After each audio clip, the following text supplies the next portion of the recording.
Bonjour à tous, aujourd'hui on va vous présenter notre projet en éducation civique et morale. On peut constater sur cette image que la fille a gagné. Elle est représentée par une flèche rose et le garçon par une flèche violette. La boxe est un sport de combat qui insiste de la force et du courage. Les garçons par exemple sont normalement plus forts et courageux, mais la fille a fait preuve de réussite, qui a dû être un combat très difficile. Maintenant, on va passer à une autre image. Sur cette image, on constate une course. Le garçon a un parcours moins difficile que la fille, car la fille est prête à prendre un risque, donc elle est plus courageuse que le garçon. Cependant, sur cette image, on peut voir un jeu qui est principalement utilisé à l'école ou en famille par exemple, qui est relativement drôle. La fille sur cette image résiste contre 3 garçons. Cette fille fait aussi preuve de force, ce qui est différent de l'autre image. Celle-ci, c'est la même chose que l'autre image. La fille peut tout autant gagner contre le garçon. Pour conclure, dans cette partie, la femme et l'homme peuvent avoir la même force et le même courage. Dans cette partie, elle consiste au salaire et au sport, principalement au football et au rugby. Le rugby est un sport d'hommes.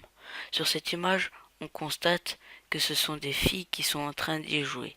Donc le rugby peut être joué par tout le monde.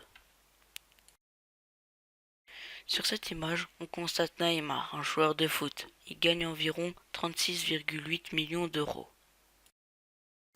Sur celle-ci, on constate Alex Morgan, une joueuse de foot. Elle gagne beaucoup moins que Neymar. Maintenant, on va parler du salaire d'un homme et d'une femme. L'un des facteurs majeurs sur les différents salaires entre les hommes et les femmes est le temps partiel, est beaucoup plus fréquent chez les femmes, 31%, et que chez les hommes est de seulement 7%. L'État verse une aide financière, l'aide pénalisée, aux sportifs, mais malheureusement les femmes sont moins nombreuses à en bénéficier. 38,14% en 2008 et 39,4% en 2009. Lorsque l'on compare le montant moyen de l'aide attribuée respectivement aux sportives et aux sportifs, en 2008, les femmes ont en moyenne perçu 293,28 euros de moins que les hommes, pour atteindre une différence de 460,96% en 2009.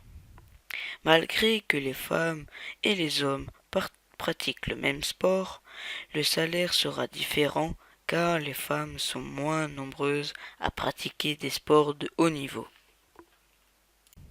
Ceci, à présent, notre projet est terminé.